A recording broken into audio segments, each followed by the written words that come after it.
John Doyle. We have our boy John Doyle. He's moved from my great state of Michigan and down to Texas in the middle of a pandemic because he's a smart man. And he made a 9/11 video. It's called "The Ruling Class Classifies American Patriots as 9/11 Terrorists." So, yeah. Here's this video. He's going to talk about 9/11 for a while, a thing he didn't live through. But hopefully, who thinks that John Doyle's going to have good takes in this one? Wow. Let's see what happens. And we have seen growing evidence that the dangers to our country can come not only across borders, come across borders, but from violence that gathers within. There is little cultural overlap between violent extremists abroad and violent extremists at home. But in their disdainful pluralism. I couldn't breathe that oxygen due to CTEF. My oxygen levels remain low after surgery. Not being able to catch your breath sucks. Please get vaccinated. Yeah. Sorry, in their disregard for human life, in their determination to defile national symbols. They are children of the same foul spirit, and it is our continuing duty to confront them. I disagree. He's talking about imperialistic USA shit. Is he still doing this? John Doyle in. Heck off, commie. Is that his sister? We still haven't gotten to the point where if we understand that that's his sister or not, because it's not his girlfriend.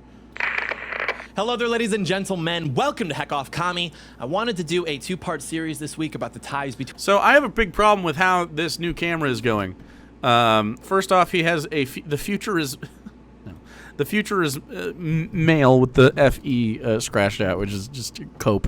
So the camera is focused on the Heck Off Commie sign, which is a very nice sign. Good for him. I'm very happy for him. Looks good. The foreground is just out of focus, and the midground is still out of focus. He's out of focus for the sake of the sign. This is not a good choice. I'm just tossing that out there.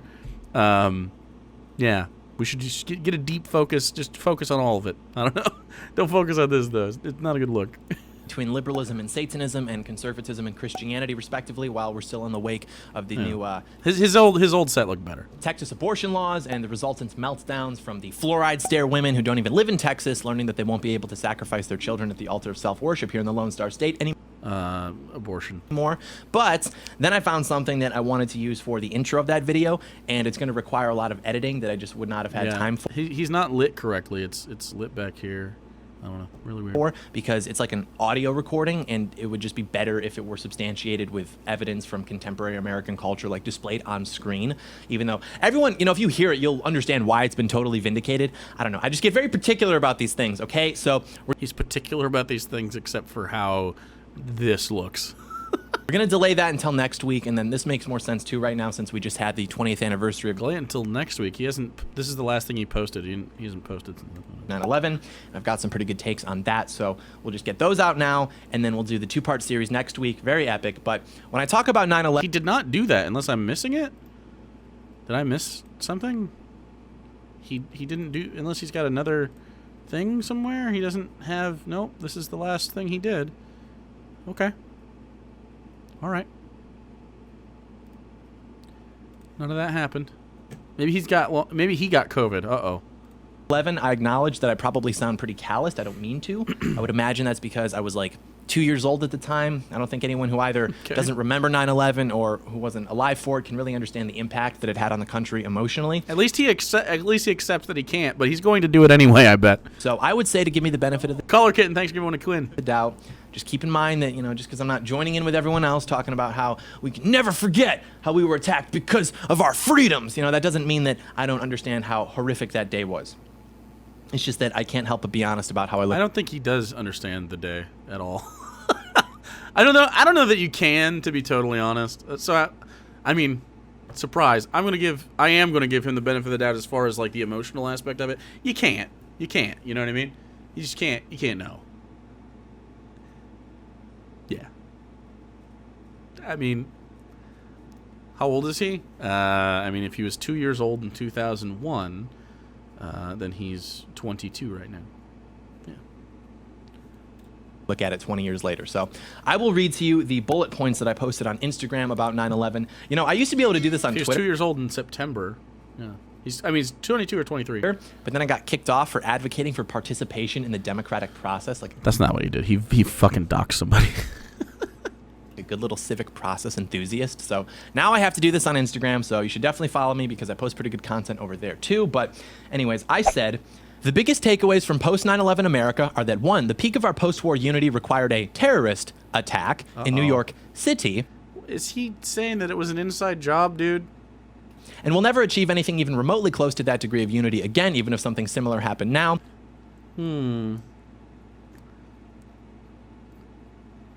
That's pretty sus. I was in middle school. Yeah, I was almost in high school. What are the coats on city? I don't know. I guess it was more than New York City. I mean, the capital and stuff where it was attacked. So I don't know. 2, the legal infrastructure established by the system to get the guys who hate you because you're free, and that's the NSA, DHS, Patriot Act, etc. Now that's going to be weaponized against you by the system because they hate you, which is why you're not actually free. I mean, I agree that the Patriot Act and the Republican response to 9/11 was definitely overstepping the amount of power the executive branch should have. Yes, I agree with that. I don't think any leftist disagrees with that, right? That'd be silly, unless they're a tanky, I guess. And 3, I used to be a lib, and I used to think like, well, I mean, I don't really have any privacy anyways. I mean, they might as well make me safe. I disagree with that now. I disagree with my old lib take on that. I think it's especially as an adult having, actual, my home and like all that, just the context of like being an adult. I think it's incredibly important to get rid of the Patriot Act and get rid of the amount of power the executive branch has, especially when it comes to invading other countries. The American right used the greatest wave of patriotism and political support in the last 100 years to, checks notes, let a bunch of our people die in the sand for heroin trafficking and arms contracts. Meanwhile, our country has irreparably devolved into a glorified theme park. Our country has devolved. I don't know about this last part. I don't know what this even means. But I can't disagree with this either. That said, his problem with the right in America, he's right about this, but his big rub is that they're not right-wing enough. So, where's the lie? Where is it? Hey, the lie must be like a WMD in Iraq, am I right? Because it's not there. No, not edgy enough? Is it like Larry Silverstein, the owner of the World Trade Center complex, who had breakfast every morning at the top of the North Tower, except coincidentally on September 11th when he had a doctor's appointment? Because it's not there. Is it my channel when I explain why that's funny? Because it's not there. The point being that in almost 3 years now of political commentary, I have only missed once, arguably twice. That bracket of takes pertaining to post 9/11 America is completely accurate. Let us discuss why. Firstly, the unity factor. You can go back and watch the archives, how they used to dub Bush speeches over rock songs on radio stations, how... I mean, unity is such a strange word. I really don't think... So there was like corporate unity, and that's what he's going to talk about here. Like corporate unity, when there's like, Coke is like, we respect the troops, and then like the Patriot Budweiser commercials, the sports teams playing post 9/11, the big pitch that he threw out, which by the way I think was a good moment. He's going to talk about, I don't know, like there's these channels out here that had like people doing commercials about America and patriotism, but I mean like pretty much right after 9/11, and a lot of people don't remember this. So 9/11 happens after, the 90s we had the World Trade Center bombings, and we have had stuff since the 80s in Afghanistan, in the Cold War against, I guess, the USSR at the time, the Soviet Union. But, that dissolves after a little bit, after we armed the Mujahideen. There's a whole bunch that goes on there, but the political situation was basically most people were for, and I was one of them. I was a child and stupid, but most people were for retribution. People were saying like, oh, we're going to bomb the fuck out of that place. Fuck those people. People were like very personally offended at that. And I'm pretty sure every American, liberal or conservative at the time, was 100% for sort of this punitive, retributive punishment style of war, because we did it in World War II, and it gave people had patriotism boners, and so like your grandparents were like, yeah, fuck them. This is. I mean, they literally said this is like Pearl Harbor, because it was the other coast, and it was, it's New York City. It's a big symbol, and you have this millionaire Pakistani. He was Pakistani or Saudi? Wait, he was from Pakistan, wasn't he? Or did he end up in Pakistan? I don't remember. Wherever fucking Osama bin Laden's from. Millionaire funding these terrorist activities. Khalid Sheikh Mohammed. I mean, you have this whole thing, and they took down these towers with like fucking 16 dudes and some fucking box cutters, and bin Laden's Saudi, and then Osama bin Laden's Saudi. He ended up going to, I believe, he was an engineer, right? He ended up going to Pakistan, and then actually the United States, this is interesting, the CIA actually saw the activity of Osama bin Laden prior to 9/11, and saw that he was like sort of getting into some shit. There was some embassy bombings, I believe in Africa, the United States embassy bombings. Anyway, he basically had this like whole like, they even knew the name of the plan was like the airplane scheme or something like that. I forget what it's called, but he's like, I'm going to change the fucking world. And the CIA actually tracked Osama bin Laden in, I believe it was in Pakistan, and was like, okay, well, instead of just killing this guy or just continuing to monitor him, what we're going to do is force him into Afghanistan where he can stay out of trouble. I mean, that's quite literally what happened. Kenya and Tanzania. I don't remember this shit very well, but so what happened was, and then this is off the backs of Kuwait, by the way, and Kuwait was the Gulf War during George H.W. Bush's dad, when he was president. Iraq invaded Kuwait, and so Saddam Hussein's army, basically in the middle of the night, invaded Kuwait. Then NATO and America basically counterattacked and did the Gulf War thing. So that Gulf War thing was still sort of in the public consciousness. I was a kid, a little toddler for Gulf War stuff, and then grew up past that. And I remember watching the news of the they would show like the bombs and stuff going off in the distance.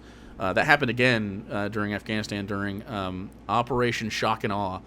I remember all this stuff, and I also studied a little bit. But you should read Dexter Filkins' stuff on Afghanistan, guys. Really great author. Really good perspective. Terrible hair, but great perspective. He got U.S. training for the Gulf War. Yeah, I mean, there's just so much that goes into it. There's just so much. And so all of this political baggage was on here. The United States moved this guy over. He ends up successfully orchestrating 9/11, and pretty much everyone's collective consciousness after he admitted there was a little bit of a who did it thing, and then for like that first day or two, I don't remember specifically when it happened, but very shortly after 9/11, they were like, okay, Osama bin Laden did this, and and anyone harboring him is going to get fucking owned. And so they started getting after Afghanistan, which Afghanistan is like this rocky hellscape, especially the further you go, I believe, north. It just gets worse and worse. It is not a hospitable place to live. The people that live there have a rough life, irrespective of the political situation. Like, just living there is, like, hard. I mean, to the point where the American military basically called them dirt farmers. Because, I mean, they took, like, there's mountain ridges that just go fucking straight up. You might have a farm in this, like, little cul-de-sac of mountain ranges. And to get to your neighbor's farm, which is in a straight line about a quarter mile away, you have to walk 6 miles to get there. That kind of shit. It's just inhospitable for most of the ways that we operate stuff. There was a little bit of time in there when Afghanistan itself, prior to 9/11, had a little bit of this sort of cultural zeitgeist shift. And you might see old pictures, especially from the 70s, of people there in Iraq, but it's definitely like Kabul. Women out with their hair out and just being able to do stuff and going to school and college and stuff, and then they sort of the Americans pushed these right-wing extremists all the way in, and it wasn't just that it was Al Qaeda was very small at the time. ISIS wasn't really a thing. There was other bands. I can't remember the names of all these things. Mujahideen. I'm missing one specific one that I'm not able to think of. But they ended up taking over the country of Afghanistan from north to south. They sort of moved in a sweeping motion, and the government changed drastically. So it was like a humanitarian issue. It was in the news prior to 9/11. Like this stuff was happening in the world, and I remember people saying Afghanistan a lot. I don't remember specifically because it's flashbulb. I started paying attention after 9/11. But the Senate, thanks for calling. But Taliban, thank you. I was forgetting the Taliban. The Taliban basically took over. I can't believe I forgot the Taliban. They had a big political movement, and there was about 3 months or so. It was like pretty much until like early January of 2002. When I believe that was just done. He called like victory. Was it in December or January or somewhere in there? Maybe it was all the way up to March. I can't remember. But there was like victory. Remember that he stood on the aircraft carrier and they're like, we fucking did it. And then they immediately went into Iraq for the WMD stuff. And John doesn't remember this stuff, which is kind of what we're talking about. We're talking about John Doyle not understanding the context of this. He's going to go into the Unity stuff. Pretty quickly, Unity faded. We had like a month or two of like really hardcore Unity, and then they started voting on war stuff, and people were like, I don't want to go to war. Bernie Sanders was one of these people. Was like, we shouldn't fucking do this Iraq thing. In fact, I don't even know if he was the one that spoke about it. There was a woman I can't remember her name. There was a woman that got up and did this whole thing, and she got panned nationally for being anti-war. Barbara Lee, thank you. Yeah. And Unity cracked pretty quickly. There's this myth that we were somehow united for like a super long time. It was just like, and I got to be honest with you, it wasn't interesting and very cool, and I don't know. There were a lot of moments in that where people got genuinely patriotic, and I was one of them. As a kid, although my dad was hardcore Republican at the time and I didn't agree with him, but even me and my friends were like sort of fired up about this shit. It felt like a personal invasion of safety, and I remember being like I think I was 12 or something, just being like, damn, am I gonna have to go to fucking war? I don't want to go to war. And these thoughts started, and then Iraq happened, and then recruiters started coming to my high school as I'm aging. I'm 13, 14, 15. They really started coming, and then I remember just the zeitgeist of that minute of patriotism we all felt really started to fall off, especially for my age group. That sort of like we were kids when it happened, and we became adults as it progressed, and we were right in that little pocket of space. I remember the Air Force and the Army and the Marines and the Navy being in my high school at lunchtime, signing people up and trying to get people for this war effort. And I remember my friends said, like, we took the ASVAB test to get out of school, which is the military placement test, basically. I scored really high in the sciences, and I got recruited really hard. I didn't end up going, obviously. I just remember the antagonistic behavior between the military people and the high schoolers who were like, yeah, I don't want to fucking go to war and die for this shit, dude. Like, I don't want this at all. Like, it became really personal for a lot of people, and we like started to know friends and classmates that were dying. I remember one of the kids that was a senior when I was like a freshman or a sophomore. He ended up dying in Iraq in like 2004 or something like that. People still in my hometown have like their stickers on their cars to commemorate his death. And I had some classmates that were a little bit younger than me that went over there eventually, and just, I mean, didn't come out of it either alive or didn't come out of it well. Like, I don't know one person that enjoys their experience from that. Yeah. 3-2. Yeah, I'm so sorry, Midweek Gold. Like, a lot of people that are my age, like, have this sort of shared trauma of, even if you didn't go, you know people. And, yeah, I don't know. It's just, like, these are things that John Doyle will not be able to contextualize and doesn't understand. So when he talks about this unity stuff, and we're going to get right back in this video. I just needed a little tangent there. I mean, I just don't think he remembers or can understand that. And it's going to be hard to write about that and look this up if you don't know it. Like, you're not talking to anybody. And, of course, John's not going to talk to anybody about this. He can talk to himself. So, the Selective Service. Yeah, I had to sign up for Selective Service 2006, 7, somewhere in there. Right? Is it when you turn 18 or is it when you get your driver's license? I forget. I think it was when I turned 18. I had to sign up for a Selective Service. And I was like, ugh.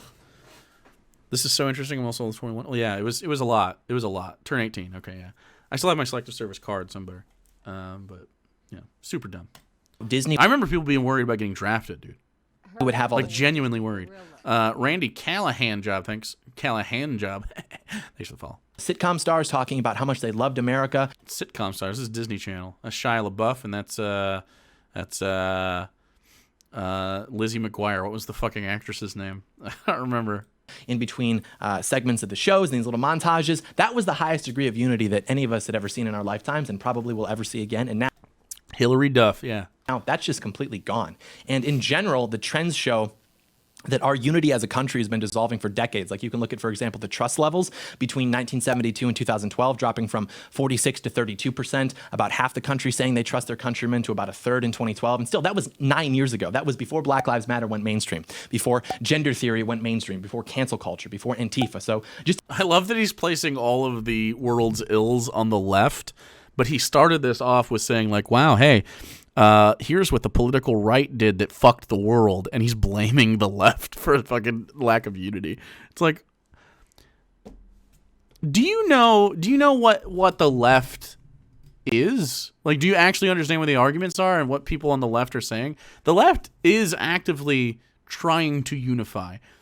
Now, I do think that some people are really poor at communicating it, frankly. And it's not about conforming or anything, because I know that a lot of right-wingers and a lot of chuds and a lot of insecure baby men like to say, like, oh, well, yeah, you want us to unify, but we got to live exactly the way you want to live. And it's like, no, what I want you to do, which is the only prerequisite to living peacefully and happily among leftist society, among the version of us that want a better world for everybody, irrespective of their financial, biological, predispositions to anything, their geographical location, their familial wealth. Like, we just want equality and equity among people, regardless of their starting point and irrespective of their individual demographic makeup. Right? Everybody gets the same everything to start. You might not end there. There's no equality of outcome stuff in leftist spaces. It's all about equality of, like, just in general, just societal equality. I want you to be able to have any job that you want to have. I want you to be able to pursue your dreams. You might not be able to achieve them, and that's okay. And I don't think we talk about this enough necessarily. It's about the equality of opportunity. Yeah. It's about the idea that if you want to be a doctor, go try to be a doctor. You're not going to have these incredible student loans anymore. I just want you to be able to go try to do that. If you fail, you can do something else, and that's entirely fine. If your dream is to be a doctor, well, then why did you fail? I think we need to plug away at the part of that you don't accomplish. And, like, you know, if I wanted to be in the NBA as a kid, there are clear physical limitations that I have that I can't learn myself into the NBA. I could be highly skilled, but at some point you just are physically gifted in certain areas, or you're not. Like, I have a bum ankle. There's no fucking way I could have played any sport at any high level for any long period of time before my body just physically didn't work. Because I used to be an athlete and I fucked up my ankle and I couldn't do stuff anymore. Even with reconstructive surgery, it's not going to be the same as someone with working fucking limbs. So, like, there are some things in life that we just know that, you know, we're not all going to be 100% equal, and that's 100% fine. John and I don't know, like he's just bringing up all these things that he thinks are divisive or whatever. The reason this exists is because there is ACAB, it says it right there. Like there's a right-wing institution, policing, that subjugates the freedoms, or subjugates people and restricts the freedoms of individuals in America. I don't know how you can support the police and also say that you're for freedom. I just don't get it. You know what I mean? It's just it just doesn't make any sense to be like, oh, I'm a freedom person. Also, the police are good. It's like law enforcement can be fine with the American police system not being a good thing. Like, I don't know. He just doesn't understand stuff. And gender. I mean, literally, what's the most free that you can think of? The most freeing aspect of your life is just being who you are unapologetically and without reservation. You know, assuming you're not violating other people's consent, but like just being who you are, whoever you are, your identity, whether it's your gender, sexuality, or whatever, even if that shakes out to be straight, cis, and het, like me, being that person is the correct act for you to take. Like it's the correct course for your life. And John is out here being against that sort of thing. Like that's the ultimate freedom, is to just be whoever you are. And he is against it. I don't understand how you can say that you're for freedom and also disagree with anybody's sort of expression of gender or sexuality. It just doesn't make any sense. Just from a philosophical standpoint, not a political one. Just the concept of being a free person. That's what I'm saying. What about when you get robbed respectfully? Are we talking about the ACAB stuff again? Because I've been robbed. Cops don't do fucking anything. What are you talking about? Cops, I don't want you to... There's such a DGG aspect to that, like such a fucking like lib mindset of just like cops stop you from being robbed. Do they? Do you think that the policing in America, the way that it exists, prevents theft? It definitely prevents like big theft. It prevents people from like doing some stuff, and that's why nobody is against general enforcement of law. Nobody, no version of anarchist is like literally zero enforcement of law at any point. Nobody is for that.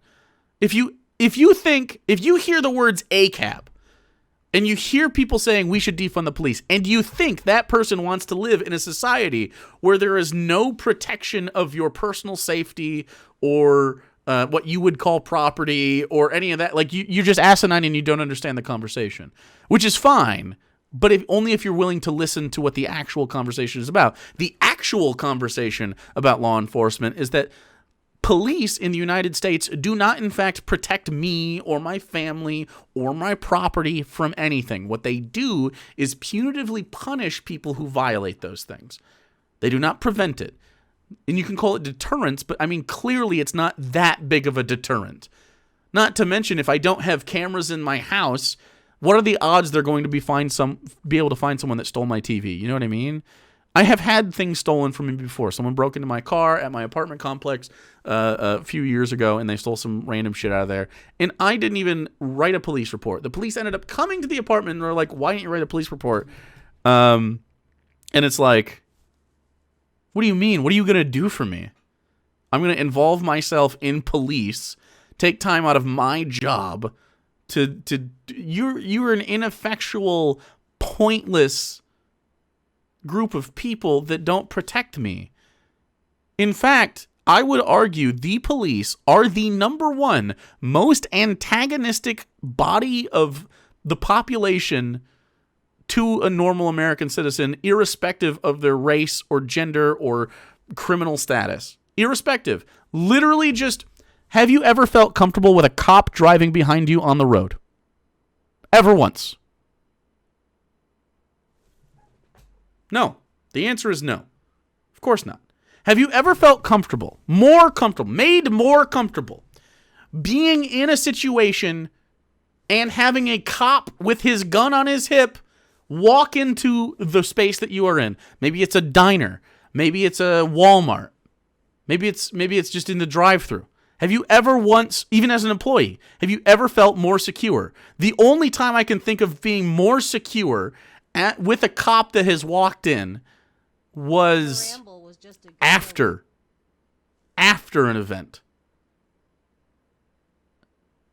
Right, exactly. Yes, domestic violence issues. But does domestic violence, is that prevented by police? No. But you know who would have helped in a domestic violence situation?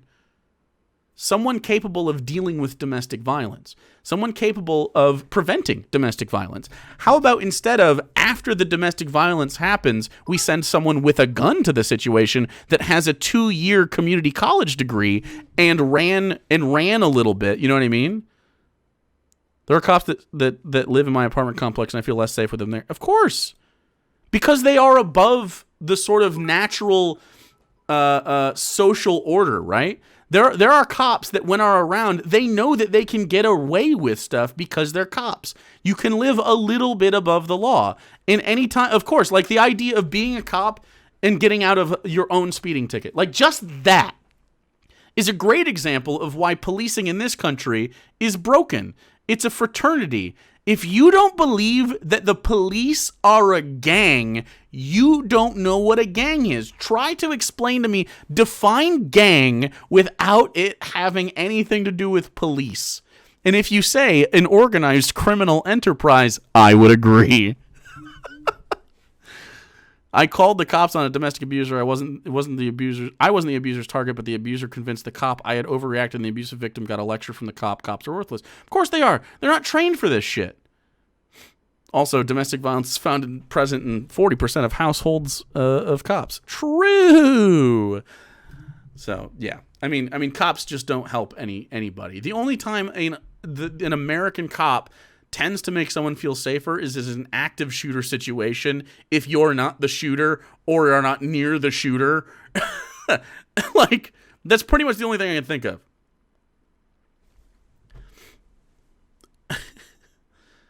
Google cops 40% to learn more. True. Just imagine where it's at now.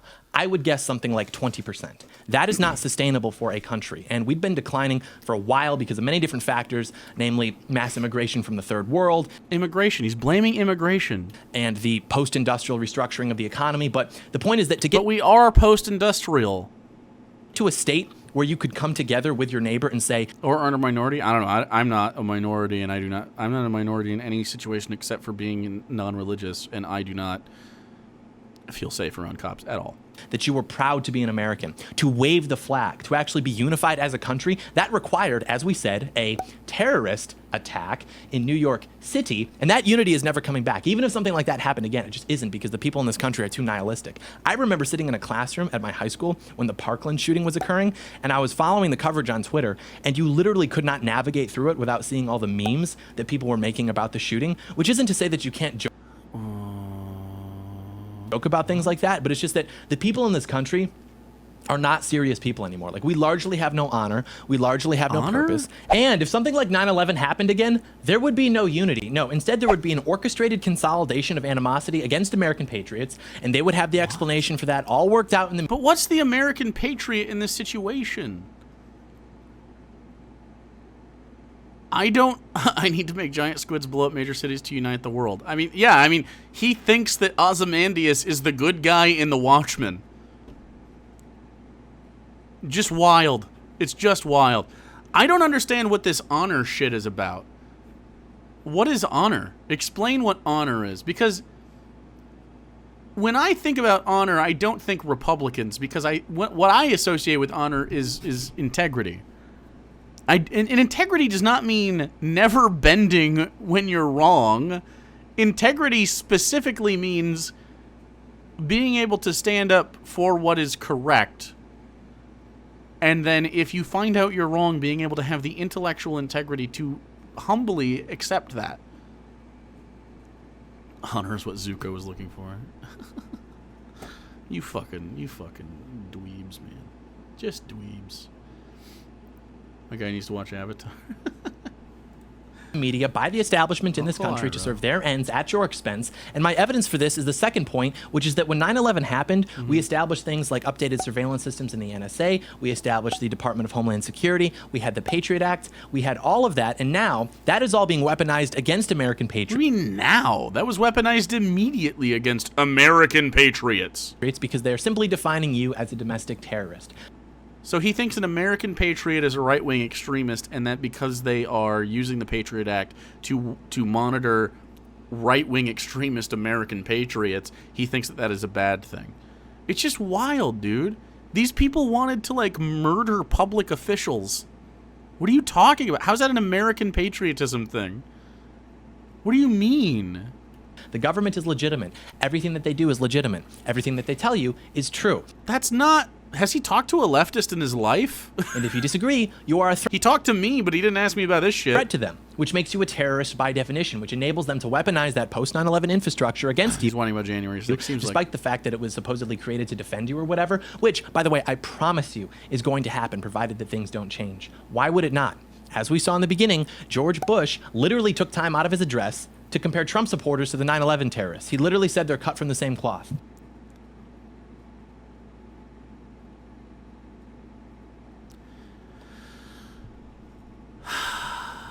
I would say...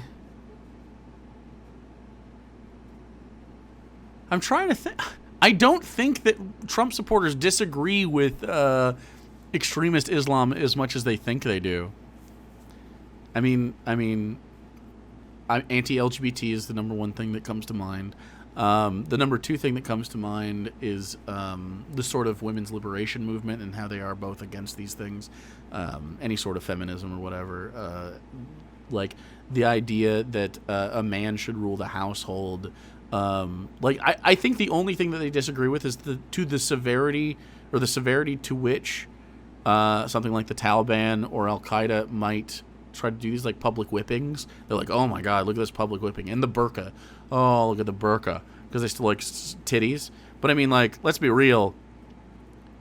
They cross over more with Al-Qaeda and Taliban than anyone on the left does.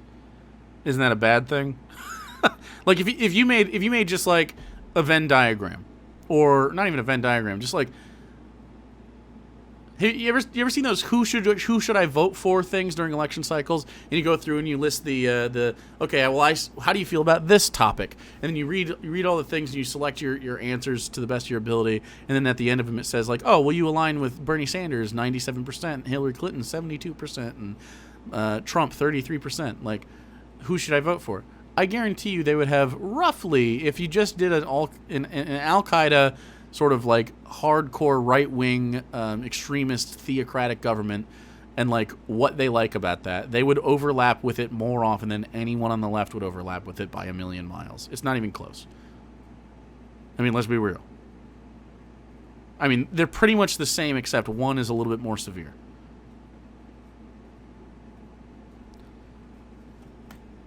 Can you find me a history book where one of the most powerful members of the ruling class, with the support and agreement and endorsement of the media or its contextual equivalent, says something like that, says that a subset of the people over whom they govern are equivalent to the perpetrators of the deadliest attack on their soil in well, I mean, yeah. What are you talking about? This happens all the time. Recorded history, and they've established the necessary legal infrastructure to go after those people, and it's because they took some silly photographs and broke some windows, or the contextual equivalent being equally insignificant. Silly photographs and broke some windows. They stormed the Capitol. Why do you think you get to do that? I just still don't understand why they think they get to storm the Capitol. Why do they think they get to? If it was, okay, if Antifa did literally exactly the same thing, do you think he would have the same take? Of course not. It's ridiculous. Do I think Antifa should be able to storm the Capitol and kill people and try to take elected officials hostage? No! I disagree with that. There's that integrity we're talking about. Like, what the fuck? They had guns and fucking zip ties and were trying to abduct Congress people. What? It's insanity, dude.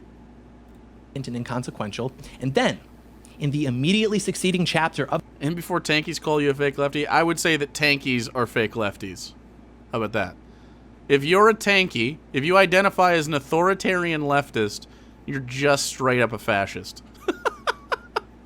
I mean, you genuinely, if you want to carry out incredible political violence in that way. I mean, we look at the political spectrum thing as a sort of flat thing. It's a globe, bro. It's a globe. And at some point, you flop over to the wrong side of that globe, bro. Tankies are fucking losers, dude. There's a lot of people who think they're tankies that aren't, though. A lot of people are just communists, and they get really frustrated with the speed to which our political situation doesn't change. And so they get a little bit, I don't know, early 2000s slang. They get a little hyphy, if you know what I'm saying.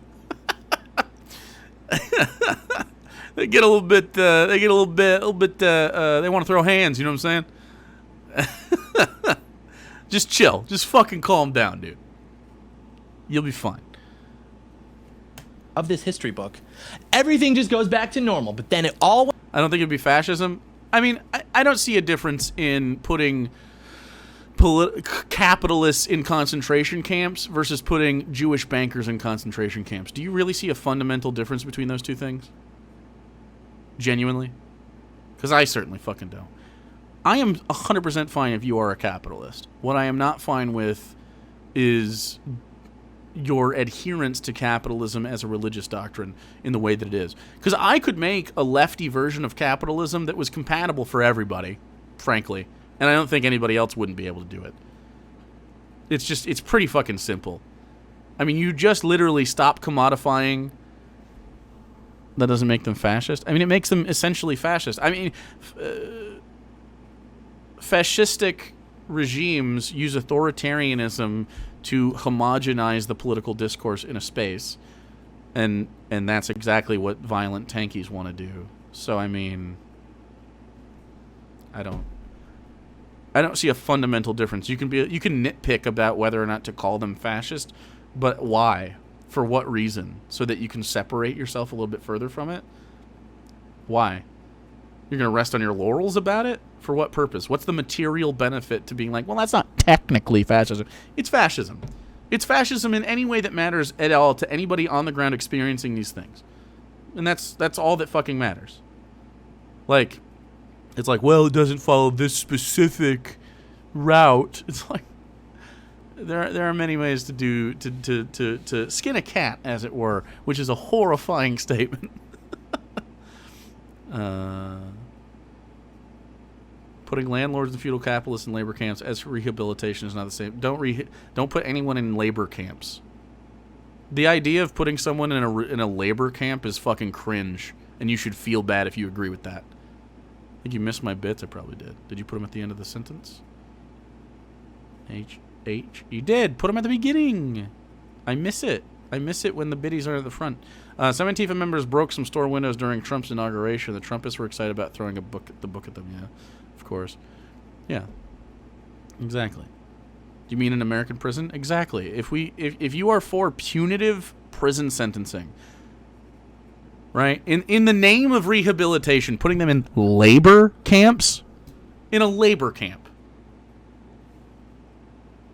You're a fascist if you agree with that. Consider why that's fascist. Consider that, do you want to be a fascist? If no, then undecide to do that. We're not making slaves out of people because they disagree with us. What kind of fucking loser are you? I don't know if you're actually advocating for that. I'm just saying, if the hypothetical person, that's not okay. That's not rehabilitation. That's punitive. You can call it rehabilitation. Oh, they'll learn about the benefits of living in a leftist society. Will they? You have enslaved them. That will do nothing but breed animosity. I'm sure you're also for nation building, right?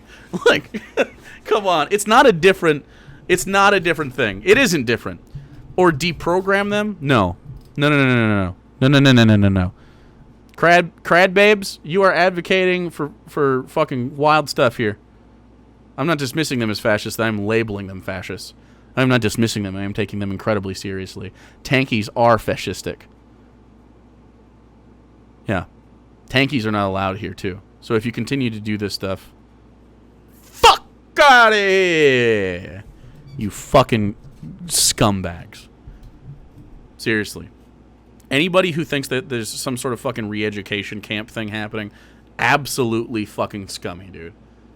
We can get to the point where we need to be without being the fucking monsters that you're saying you're fighting. Ridiculous. Absolutely fucking ridiculous. The only camp allowed here is summer camp. And any other kind of camp. You can go camping. That's fine too. Ridiculous, dude. Literally no different than a fascist. In any sense at all. Went back to normal. Everyone just forgot about it and they moved on. No, it doesn't compute. Gotta deprogram the capitalists through forced labor. Or how about just decommodify survival necessities and allow people to have their markets if they want them? You will slowly change the zeitgeist of the country if you do that. I mean, that's all that will happen, because people will find out that, hey, having access to healthcare at any point is a really good thing. Being able to get education whenever I want for anything is a good thing. Being able to make sure my kids have a safe place to go to school is a good thing. Like, not having to worry about housing or food or water or, you know, these things are good things. Now, you can choose to opt into commodified versions of this. You can buy commodified housing. I'm 100% fine with that. I don't think there's anything wrong with having a commodified housing option. It is wrong if you only have commodified housing, right? Because shelter is a necessity.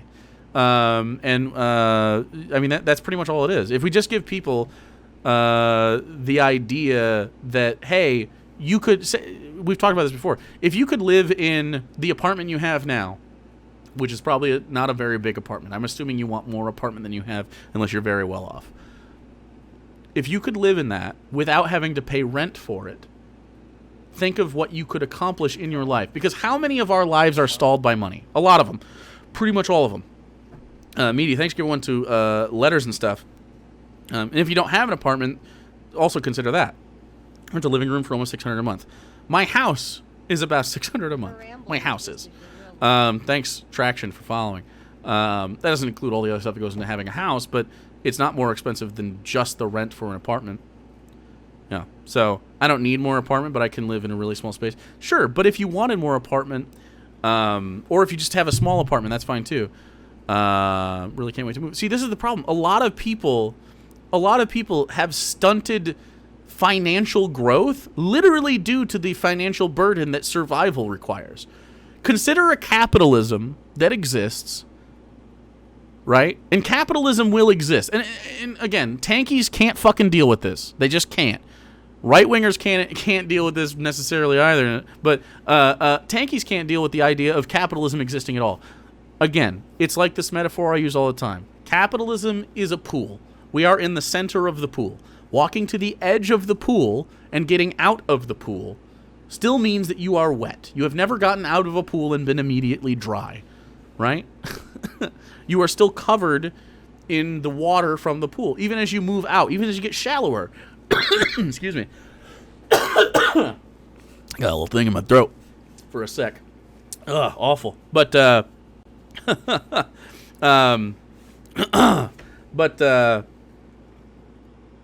still a little sick. Right at the end of sick. I'm like 99% good, and I get a little goop. Anyway, the top of your head might start to dry before the rest of you. And so this sort of is a metaphor for, you know, what's the most important thing we need to decommodify. And I would say that's probably healthcare number one, especially in a global pandemic. And we start moving down to probably, I mean, just the things that you can decommodify. I would say you can, in America, overnight, decommodify healthcare, and you could decommodify housing, and you could decommodify education. Those three things, like higher education, I mean, even public, obviously, but just not having those things be services, but rather amenities, just reorganizing that to an amenity is just the easiest thing in the world, right? Because we have a bajillion open areas, and you could still be like, okay, and by the way, that drives housing down, for the record. It doesn't make these things more expensive. It might for a short term, they might go like, oh, well, more expensive. But I mean, because people don't need to buy a house, people will want houses. They become luxury items that can be purchased on the open market in an area where it's not survival based, and they always have something to fall back on It allows people to make more wise financial decisions, and also consider the idea that someone does not have to go into extreme debt and can then flourish under a it's still capitalist system, but without these survival commodifications being pressures on them. Imagine the amount of money that you would have today if you didn't have to pay for your education, for your house, or for your health care, and then add on. And I'm not saying like Taco Bell. When I say food and water, I don't mean Taco Bell isn't commodified. Taco Bell gets to stay commodified. You can go and choose to buy Taco Bell. However, the produce section and the bakery at your supermarket, not commodified. Take what you need. Some people might hoard at the beginning, but I mean, eventually they're going to be like, well, I don't need 400 pounds of tomatoes. I'm just going to go get some, right? Like, I'm just going to go get them. So, like, stuff like that, where we might even have the free section, like the non-commodified section of the supermarket, but, you know, fashion items can be commodified. Your TV, your PlayStation, your video games, your Doritos. You don't need Doritos. Like, I'm fine with some commodification within the food system. The same way we almost deal with food stamps in general, right? Is like you can't get a hot meal like it. Well, I don't necessarily agree with that, but I do agree that, like, you know, there are some things you can't get with food stamps. 100% fine with that. 100% fine. Soda pop. Don't need it. You can get some water. You can get some fruit juice or something. Fine with that. But like, I need Doritos. But here's the thing: you're not paying for housing. You're not paying for education. You're not paying for necessity food. You're not paying for healthcare. So now you have money to buy as many Doritos as you want. You could have more Doritos than ever. And these commodified food markets would in fact make more money because people could make more money, or people could afford to buy these things more often. The luxury item sector of American economics would boom. The restaurant business would explode. Like luxury items, shoes, fashion, all of this would explode without having to raise prices because everyone would be able to viably purchase these at all times. Literally, it's super capitalism, bro. It is quite literally the best possible capitalism. And frankly, as a leftist, I realize that this strengthens short-term capitalism. However, all it takes, think of the zeitgeist, think of if you lived in an area. Think of if you started from day one, your entire life, culturally, and everybody you ever knew, culturally. Housing is not commodified unless you choose it to be. You can get an education anytime you want. You can get healthcare anytime you want. Imagine the things that they would argue to decommodify in the future due to the fact that it is just so nice. It is such a convenient thing. It's convenient for the consumer, it's convenient for the producer, and it's convenient for the government, who gets to make sure that they subsidize these farmers that make the produce. They subsidize places that build these housing structures. You have government jobs run rampant because now you can have, like, it's not landlords, but more like land stewardship, right? As we decommodify housing further. I mean, but that's communism, Jake. In fact, that's more capitalism than we have now. Because, like, think about just how easy it would be. Everyone would have a vocation. Everyone would be able to live in a safe place. You could choose. You could opt out of that if you wanted. But you don't have to. Like, I would personally choose to live in this house if this was commodified housing. I would still choose to pay my mortgage because I really like living here. This is where my family is. This is where I put roots down. And I genuinely love living in this house with my family. You know what I mean? But at the same time, think of the things that I could have done while pursuing an education, not having to work 50 hours a week, but maybe just choosing to work because I wanted commodified goods rather. Like, I would still have worked at McDonald's, probably less so, while I was going to school, not having to pay for school, first of all, not having to pay for my rent, but I would still go and work at McDonald's during that time so that I would have money to buy video games, go on trips with people, and enjoy life. I mean, it only makes capitalism go burr.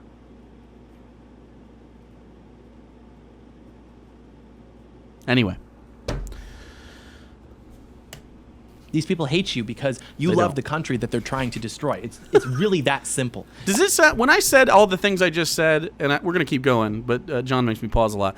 Does anything I said make it imply just if you are a capitalist or a right-winger and you heard what I said, does anything that I said even have the stench or implication that I don't love the people that live in this country or this country in some way? Like, genuinely. Does anybody think that what I said there had any sort of hateful rhetoric in it? Because John Doyle gets non-commodified housing options if he wants. John Doyle gets education options if he wants. John Doyle gets healthcare if he wants. Like, this is... I want everybody to have this. You want to make people weak and lazy? In fact, I think it would make people less lazy and less weak.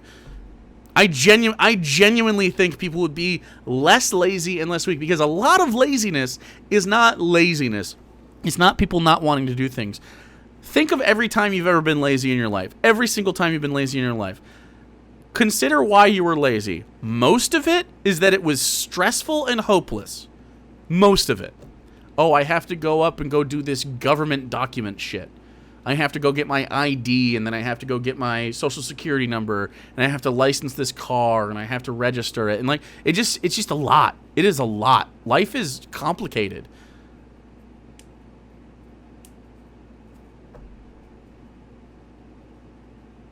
I want everybody in America to have the best quality of life possible.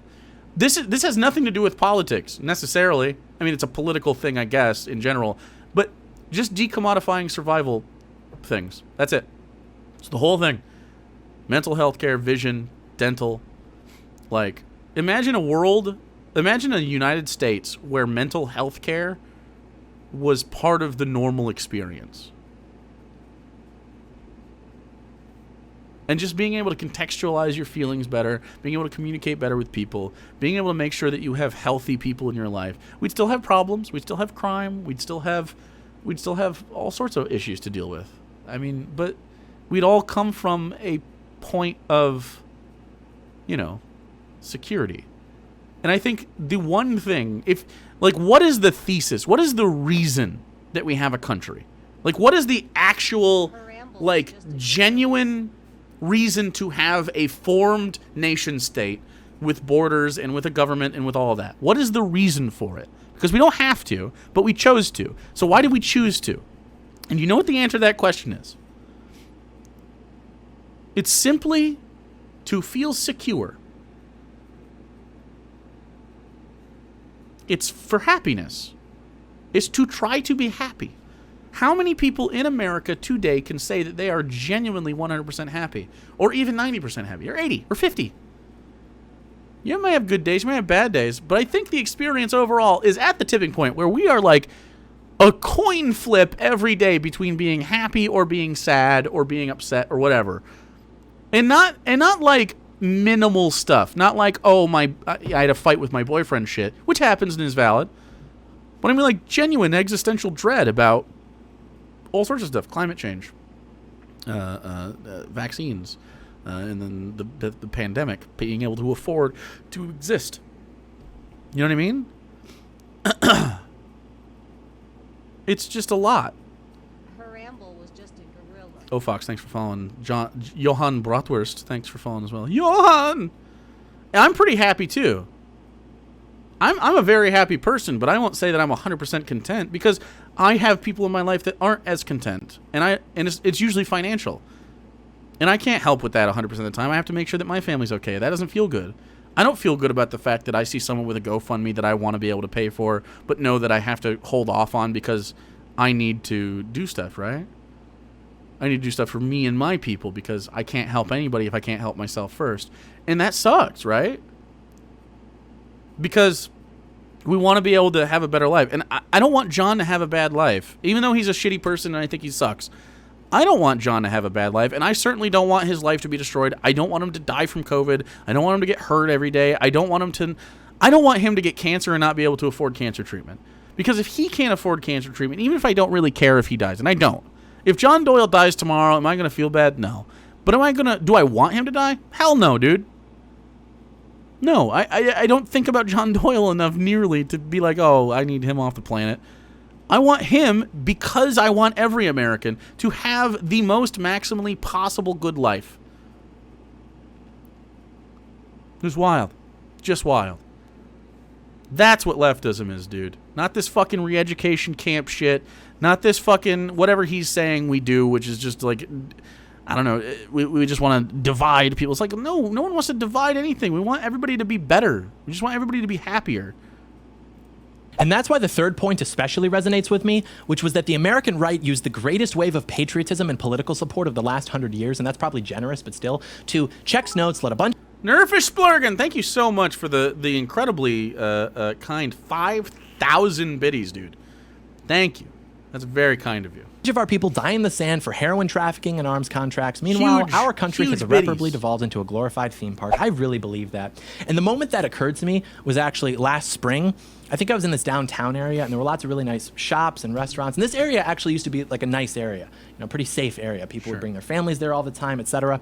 And I'm looking at the people who are there now, and they're all from the third world. Like, they're all wearing the traditional clothing from the countries to which they actually pledge allegiance. This is so fucking wild to me. Why does it matter what clothing that these people wear if they are from a different cultural space? How, John, how is that a reasonable barometer of the quality of a place? If someone wears something different than you, what are you talking about? Like, that's so, like, depressing, man. Like, that's genuinely how John Doyle looks at the world. He sees people that, like, look different. Does Nerfish Splurgen get to pick a felt copy? Oh, they do! You're right! That's over 1,000! Nerfish Splurgen! You get to pick a felt copy if you'd like. Any bit dono that exceeds 1,000 up until we do all the cobs gets to pick their cob. Where'd the other one go? I'm missing one. Ah, shit. Ah, shit. I'm missing a cob, chat. I'm missing my hypees. Where's my hyper cob? Oh, no. Well, I only have 2 right now. Ah, fuck. Ah, shit. Oh, fuck. I'm worried. I will dig through this trash to make sure it's not there. Alright, well, I'll find it later. I have heart cob, I have wide cob, and I have bukkake cob. Seriously, where'd it go? It must have fallen off my desk. Where'd he go? We just had the Hypers one on the other day, didn't we? I thought I put it on. Am I fucking crazy? Is it on the other... Oh, I found it. It is on the other suit. I have it. It's on the other suit. I got it right now. Kirthan says, "Come, cob." Oh my goodness! Thank you for the.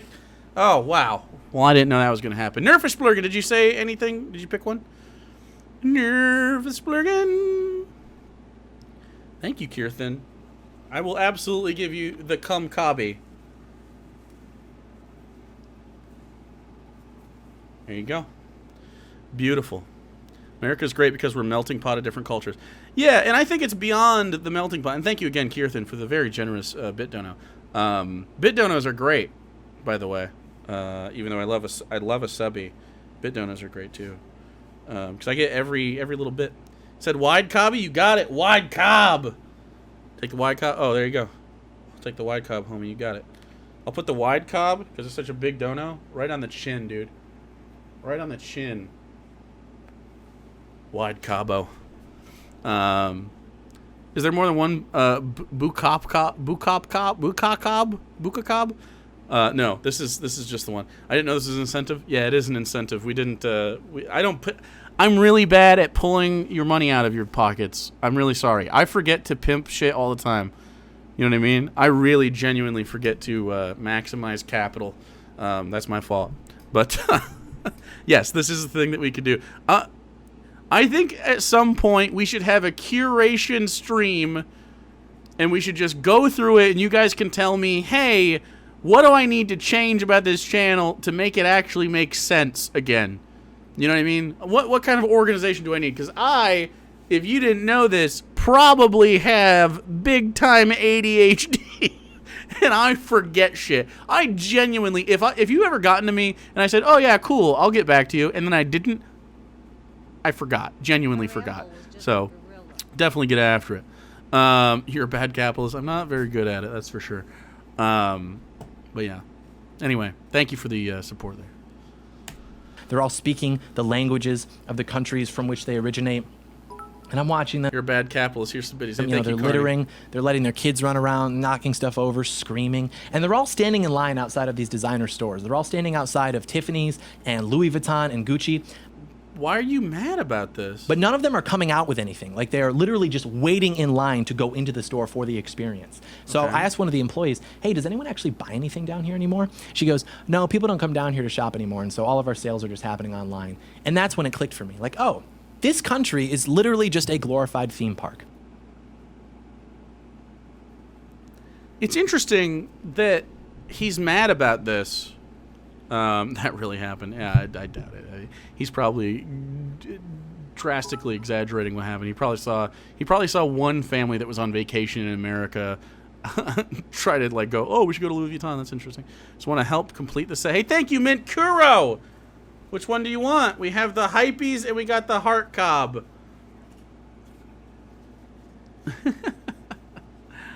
Heart Cob, you got it. Absolutely. Thank you, guys. I appreciate that.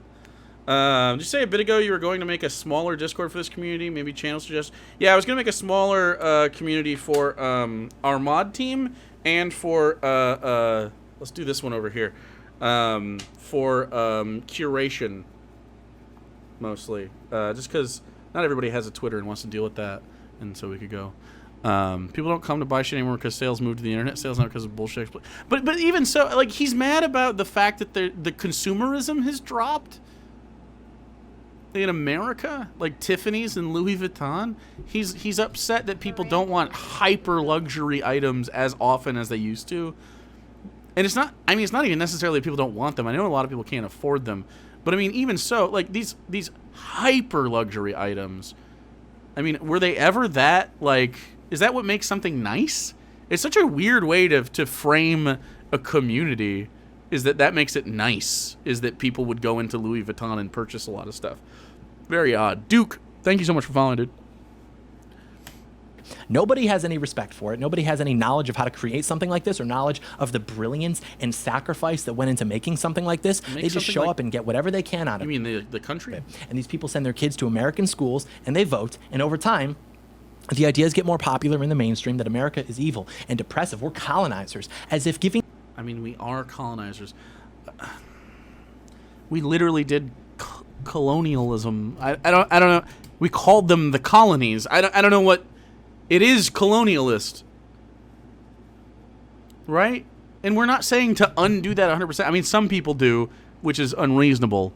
Even if it would be if justice exists in the universe, I think giving the United States back to the native population would be the 100% most just thing from a base moral perspective, but not from an ethical perspective, because you'd have to displace everybody that lives here already, and you'd have to uproot lives again. It would be as bad as colonialism. Well, worse now, the population's so big. But that doesn't mean we can't do some modicum of land back. It doesn't mean we can't do some sort of thing with the native population that lives here too. Definitely the reservation system is fucked. You could make these communities more comfortable and more, able to, if they want to govern themselves, that'd be fine. And they already do to govern themselves. But with, no fucking federal backing whatsoever or state backing. Miracle Moist, thanks for the prime, which is why those places are so destitute. Give them control of the national park. However you want to figure it out. These are not things for me to figure out, and give them all the water. Or give them all water. People from the third world don't know how to make Louis Vuitton bags. Wait, don't second worlders generally come from countries where Louis Vuitton bags are made? Yeah, thirders. Yeah, yeah, they do make them. There's lots of ways to do that stuff, but it's not going to super long time to make. They do make a long time? Well, they're very, very nice, Brooke. They're absolutely beautiful. I'll be very sad when eventually, I'm assuming these will break over time. Although it's very much holding up. I try not to handle them a ton, but obviously I can't never handle them. So we just called our colonies territories for marketing. We literally called them the 13 colonies. We had the stripes on the flag literally for the colonies.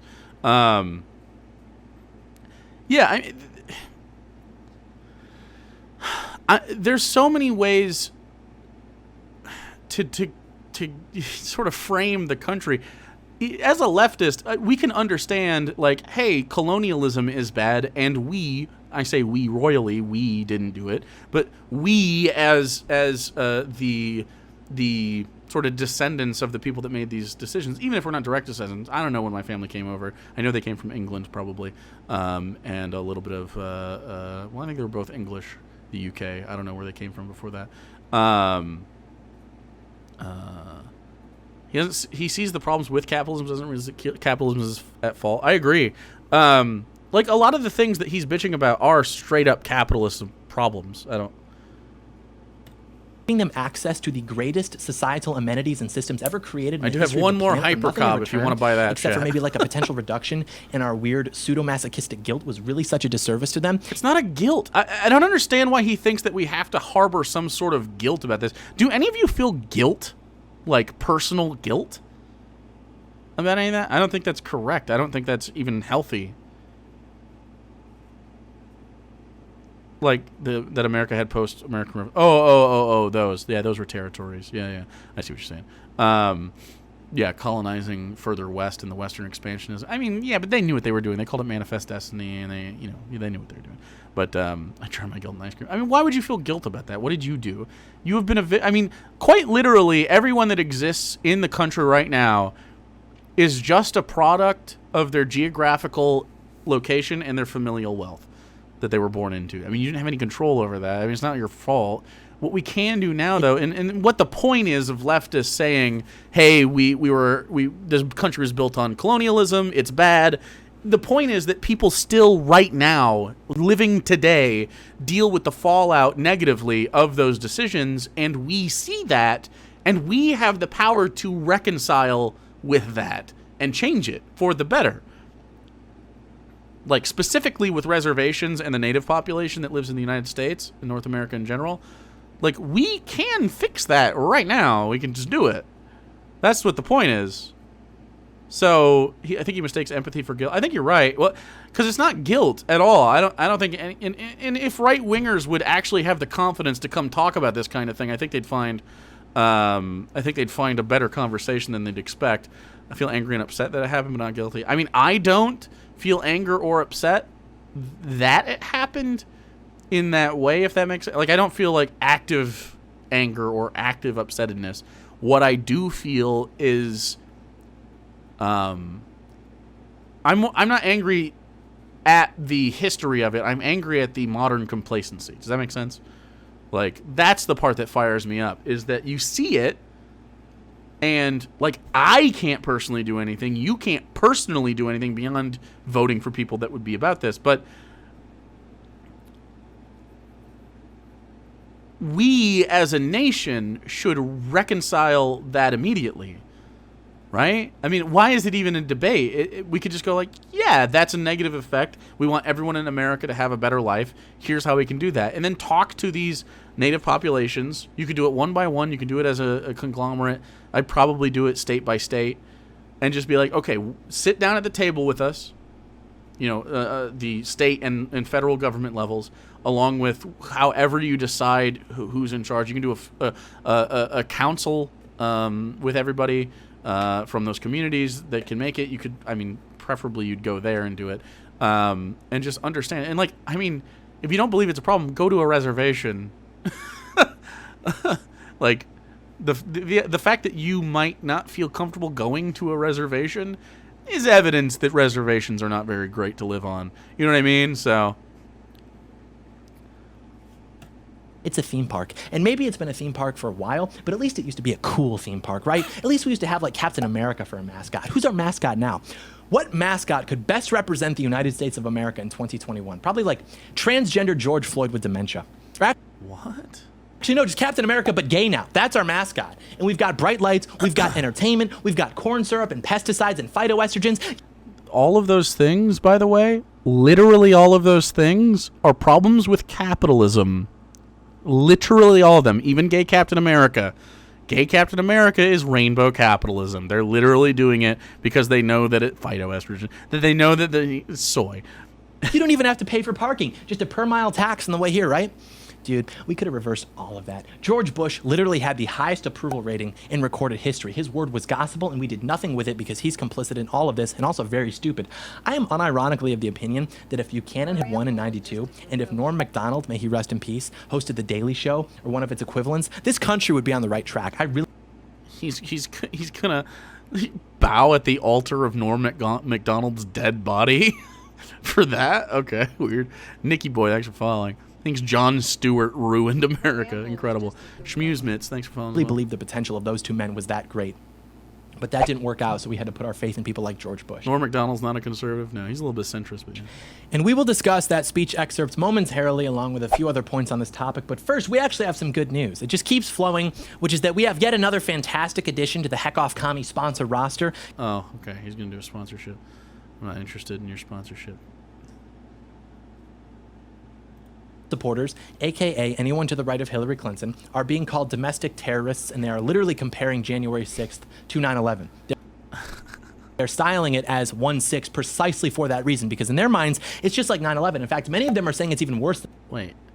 1/6/2021, 9/11 2001. Cease being the worst thing that happened to America in my lifetime.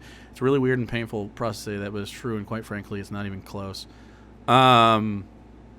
So, I mean, obviously they're not saying that 1/6/2021 was more deadly or more like, PTSD inducing, or, I mean, although maybe I don't know if Tankies was there at the Capitol, so it could be PTSD inducing for those that were there. But I would say as just a marker of the fabric of our sort of political atmosphere in the country, I mean, it's pretty clear that 1/6 was bad. I disagree with this. I don't think. I mean, just the political implications of 9/11 have changed the world for the worse. If 9/11 never happened, I don't think we're where we're at right now. And I don't agree that it is worse than 9/11. But I believe that 9/11 caused 1/6, and I believe that 1/6, which is weird, January 6th, is one of the worst things politically that the right in America has ever done, outside of, like, KKK stuff or Civil War. You know what I mean? Like, as far as, like, in the last century, since 1921, this is probably the most destructive single political event outside of 9/11 that I can think of. I'm trying to think of other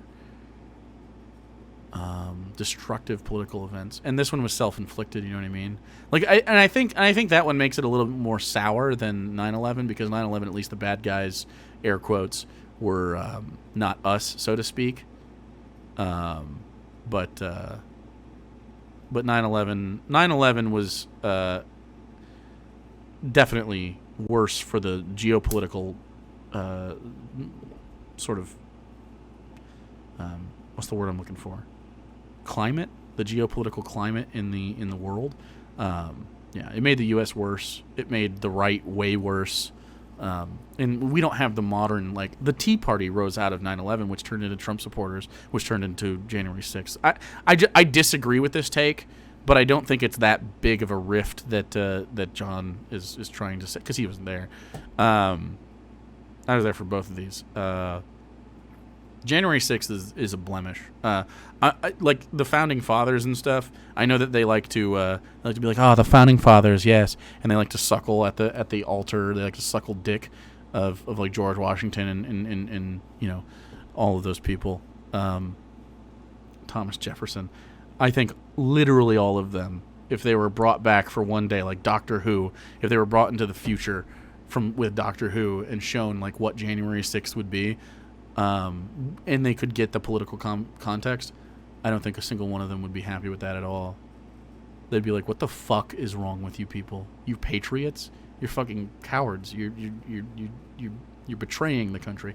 So, I mean, this is just me with my history degree, talking. You know what I mean? I tend to agree with myself. So. Than 9/11, that it was an even worse day for America than 9/11 because it was an attack on our democracy from within. These people should be put in jail. In jail? That's a little I weird. mean, literally, they should be put in jail. I think the definition of treason, which is not constitutionally protected speech as outlined by our founding fathers, I think it should be expanded to include anyone who at any point has compared January 6th to 9/11 in a serious manner, because it's treasonous. That's a little fucking weird. Pretty authoritarian, don't you say? You can't even throw that out there, huh? Flying the flag upside down here in Colorado now? Incites violence against conservatives, as we've seen countless times, and I think these people should be put in prison for exactly 2,977 days. Oh, but John, that's not what America's about. You're right. I forgot. Let's keep doing it your way. Oh, hey, theme park entrance is right up ahead. Let's do it your way, non-authoritarian. Right? Was John Doyle even alive during 9/11? He talked about it earlier. He was 2. He didn't go through it. If we use the governments against our political opposition, how are we better than the left? That's not even what I'm saying. How are we better than the left? What are you talking about? This is what I'm saying. Does he think the left are tankies? Because the only people that want to use the government against political opposition in that way are tankies. I don't want you to go to jail for things that you say. I don't think jail or prison is even a way to do law enforcement or any of that. I don't think imprisonment is the answer to that, especially not for the terms that we give people. Because like I don't know, you kill somebody in a fit of passion, and why did you do that? Probably because you have incredible mental illness, right? You probably don't have the coping mechanisms to deal with your anger. You probably don't have, and that person can't become alive again. I'm not saying give this person a gun and send them off into the fucking streets of America, but I'm saying, like, let's fucking dig in and try to see what's wrong with this person. Are they irredeemable for killing somebody? It's possible. But should we just sit them in a cell and do nothing? No, because the bare minimum is, if you talk to and we're talking about a murderer here, like it's the worst crime you do, I think, outside of like rape murder, or like killing a child or something. Let's just say killing a person out of a like they saw their girlfriend cheating or something, and they're like, I'm killing you guys, which is an asinine thing to do. But like a thing that in society we think is irredeemable. Worst case scenario, even if that person goes away for life, you're not treating them like some sort of fucking caged beast, so there's some sort of modicum of humanity there. You can learn from that person to try to prevent this again in the future, and you can look at reformative justice not in the way that we sometimes think, like, oh, this person will be healed of whatever it is that causes them to act in a way that we say that we need to sequester them in society, but rather we can learn from this person about what caused this to try to prevent that from happening again. We always, as Americans, for some reason, especially the right, these people think that we need to just punish bad things when they happen rather than prevent them. It's the vaccine thing all over again. Oh, I'm going to get COVID and then go get an antibody treatment instead of having my body make the antibodies and being able to fight coronavirus through a vaccine by itself. It's literally the same mentality, except with crime. It doesn't make any fucking sense. If you can be rehabilitated, I want you to be rehabilitated. If you can't be, I mean, you can't be. And that's something we can talk about. Some people can't be, but most people can at least come away with something and be better. And a lot of people who murder people and go to jail for that stuff, it's like in the process of a robbery or something, and they feel that their life is being threatened. And why do they rob in the first place? It's usually poverty. I mean, you can prevent most of the violent crime in this country just by making people secure in their homes. That's it. I mean, like, literally, if you just, again, decommodify survival aspects of our life and culture, I mean, you prevent crime pretty much in general. I mean, it will still happen. You'll still get, you'll still get lots of stuff. But I guarantee you, property theft, which is what they're mostly worried about, would all but vanish. Yeah, it's ridiculous.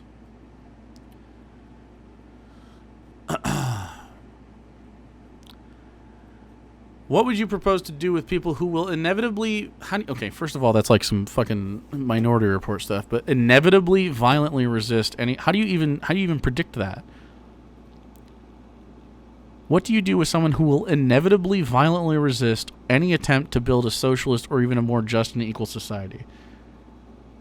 What do you mean? You want me to put them in prison before they do stuff? No, you're not going to be eliminating any crimes. You're not going to eliminate 100% of crimes by having a socialist or communist society. You're not going to do that. What you can do is mitigate it and lessen the frequency of it.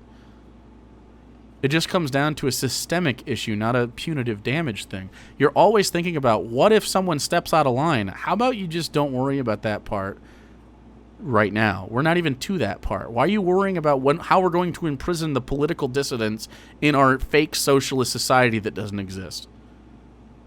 Like, what do you mean? You will have people that exist in that society will have generational cultural differences to us today.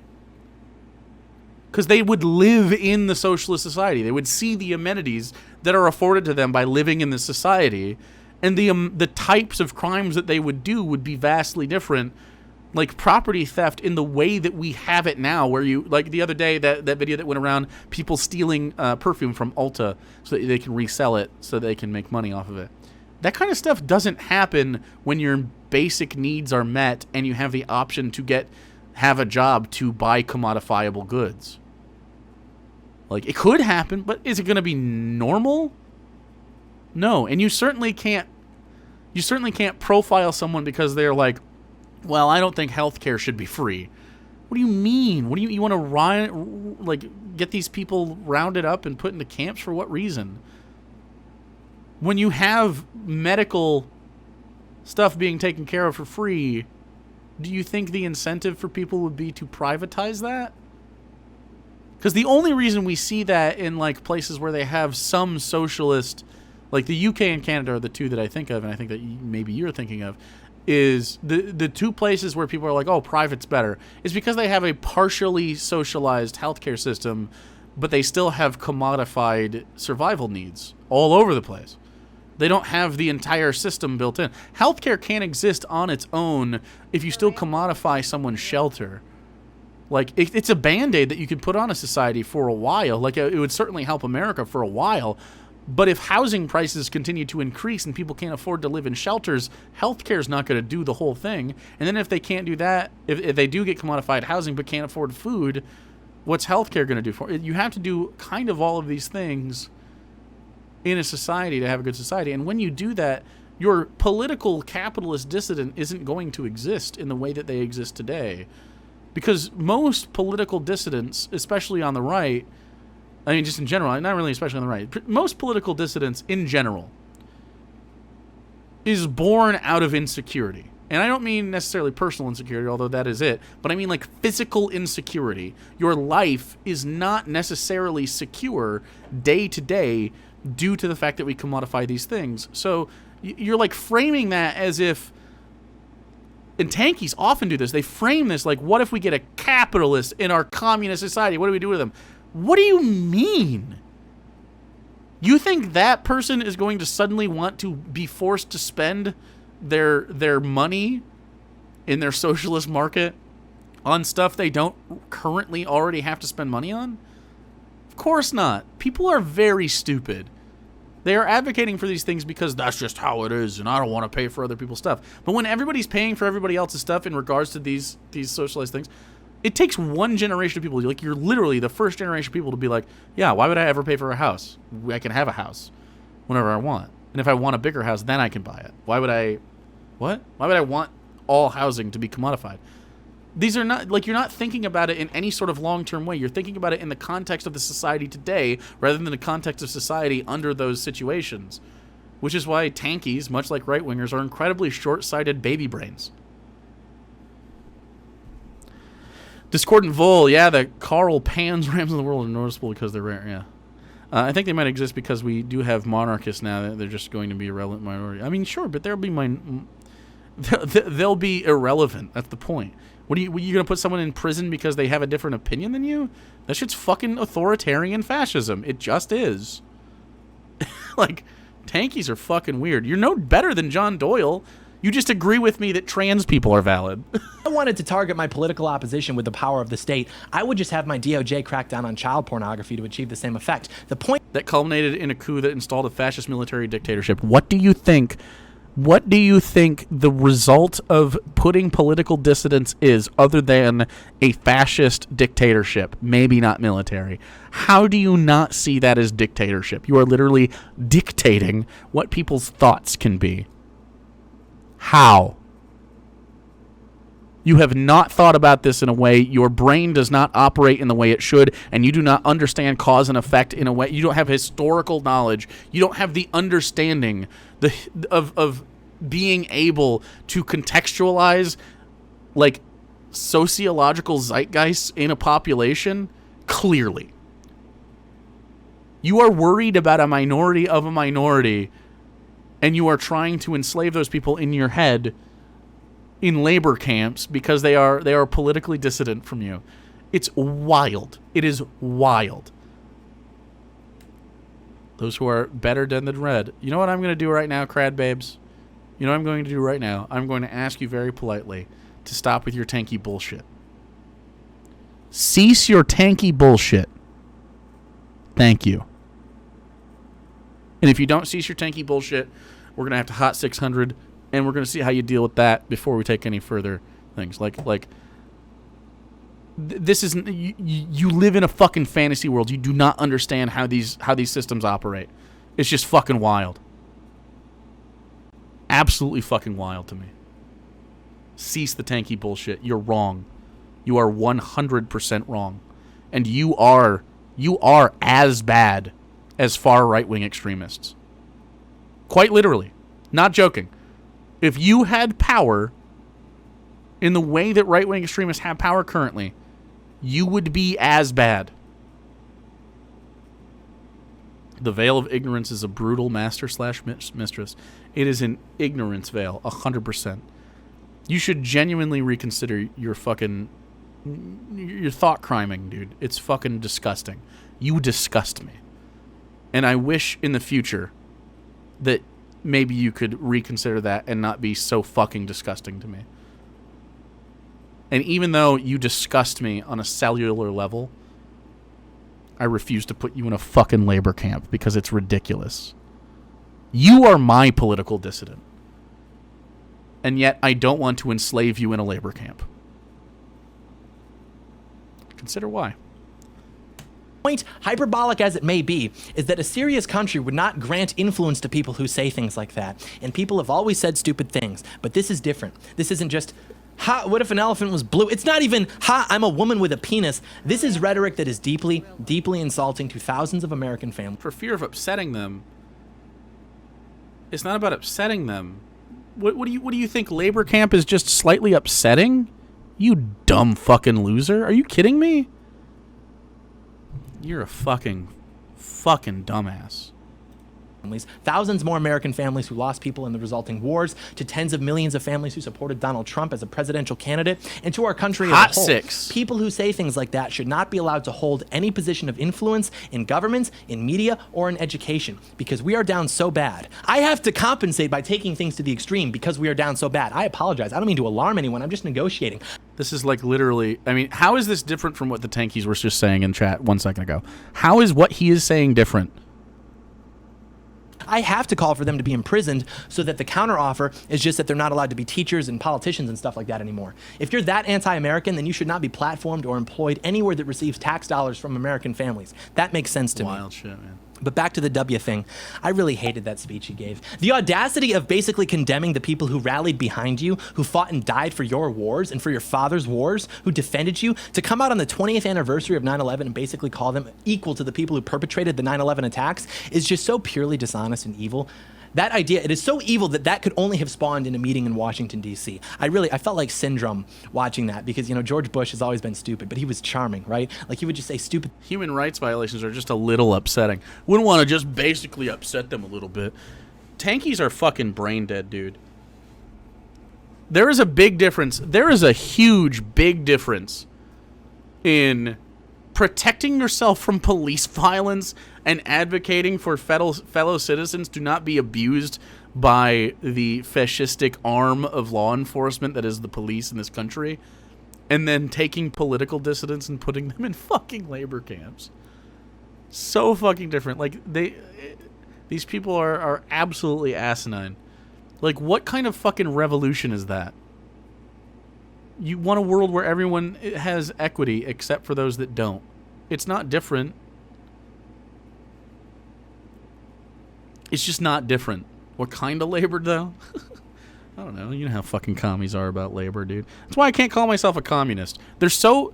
They fetishize labor in such a way that I can't even call myself a communist. Isn't that wild? Because there's just too much baggage with it. There's like, oh yeah, labor. It's like, what if we just were a post-labor society? How about that? How about we try to minimize the amount of labor necessary to run the country every single day? What if we do that? If you want to opt into labor, I want you to. I don't want this idea that people need to work to be validated in any society is disgusting, and it's just a holdover of capitalism, in my humble opinion.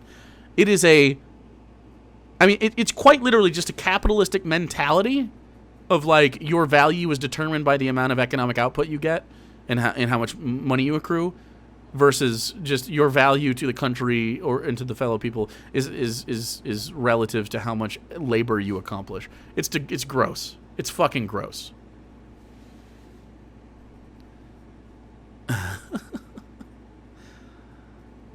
Jesus Christ. I mean, and that's with the understanding that obviously we will need some form of labor for quite some time in this country and the world in general. Clearly, and you just incentivize that. You go, okay, because again, we decommodified a lot of survival stuff, but there are commodifiable goods that you want, and if you want commodified stuff, luxury items or things just that, you know, like a Dorito isn't a luxury item necessarily, but it is delicious. So if you want fucking Doritos, you might have to go labor somewhere in areas that we need, so that we can have good quality of life. That's fine. I'm fine with that. It would do better. Things, it became a meme. You know, W became a meme. I remember I used to have a W tank top with a picture of him on it flipping the bird, and the spirit of it was basically like, hell yeah, brother, W says these colors don't run. But then he comes out, he starts talking about our democracy and calling his former supporters foul-spirited, and it's just me and my W tank top. Like, you can't trust anyone. I mean, you are foul-spirited. Especially your heroes. And it's so true, but the better lesson is just never trust anybody who is presently able to fraternize with those who you know to be your enemies. It really is that simple. Like, there's a reason that Donald Trump is not in the club, but George Bush is. And his father was too before he went hot tub mode. So I guess the hot tub mode? What's that mean? What's that mean? Didn't HW die? Am I crazy? Was that a joke for dying? Hot tub mode? Yeah, but what's hot? Well, I don't understand. He is dead, right? So why do you want to work here? Doritos. Yeah, pretty much. Yeah. HW's dead. But what's time machine? Hot tub time machine? Nope. Hot tub mode? I don't know. Summary is that we should seriously be sounding the alarms right now, because the rhetoric that is coming from our own governments on that day of all days too is so alarming. Like, things really seem to be accelerating at a level that even I can't believe sometimes. You know, we always hear about anyone the frog want to look in it the up? pan. Meaty, thanks for giving to Exia Ross. Right, this idea that over time the levels are going to just slowly increase in intensity until before you know it, you're boiling to death. That's true in is that hot tub mode? I don't know. Theory. I think that may have even been true a few decades ago, but now it's a pot of water, not a hot tub. At a point where they have consolidated so much power, both in terms of absolute power and institutional representation, that now it seems to be more like frog in the blender, right? Where everything is just happening so fast that you don't even have time. How does this motherfucker remember Frog in the Blender? He was a baby when that was happening. What? He was like 6 years old, 5 years old with Frog in a Blender. You guys remember Frog in a Blender? To react. You're basically just like, I think I might be in a blender right now. And then it turns on, and it turns out you were right. But it happened so fast that you couldn't even do anything about it. The fuck is Frog in a Blender? You guys remember Frog in a Blender? Frog in a Blender. It was just a... It was 10-speed Frog Bender 2000. It was like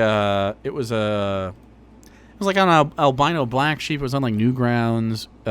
It was sick animation, Joe cartoons, and it was an interactive like flash game. You'd press the buttons, and then there's a frog in the blender. It loaded up, and here it is, and you just press. What are you looking at? And then you'd press the buttons, and then he'd be like, "Whoa." like a thread. Wow. I don't know what he says. He might say something edgy, so I'm not going to actually play it. But that was it. And then by the end of it, he just turns into this. He just turns into to frog goop. Yep. And that's the joke. That's the whole thing. Frog blender, dude. I think that's a lot more accurate, at least now. But that being said, when we take power, which we will, because as we talked about in, I think, the last video, this when we take power, system really is too incompetent and chaotic to ever be sustainable long term. And the things that they put in place to pacify and numb us into being oblivious to what they've done to our nation, widespread drug and alcohol abuse, pornography, obesity, mass media, consumerism, all of that is being... Consumerism? Bro, literally all of those things are due to capitalism. Quite literally all of them. Drug and alcohol abuse. Frog in a blender in the early 70s? Yeah, but not the Flash animation I think he's referencing. Frog in a blender. That would happen as soon as blenders came out, right? Probably in the 70s. Holy shit, this is mask off. Oh, yeah. Abandoned, not en masse, He's but by lots of good people who realize that they effectively are weapons, and those are the people to whom George W. Bush and all of his gay friends are going to have to answer. They're going to have to answer... All of his gay friends. What's his problem, dude? He's so weird. To our guys, the guys that we put in charge of our very own Truth and Reconciliation Commission once the chips are down, and things are going to happen to them. Oh, what's that, George? You're worried? Hey, if you've got nothing to hide, you shouldn't be worried, right? Right? Patriot Act, George? I find your lack of trust in the plan disturbing, President Bush. He gets sent to a re-education camp in Duluth or Billings to learn about our great leader, Mike Lindell. He's in 23-hour lockdown, padded cell. The pads are made of MyPillow material. They've got the logos and everything. I have no idea where this is going. I don't even know what this means. To be honest, I kind of checked out after we debuted the concept of transgender George Floyd with dementia, to be honest, but yeah. Just another day in the globalist American empire, right? Hey, guys. What? All of his problems come down to capitalism, and he doesn't fucking understand it, dude. He was just ranting, yeah.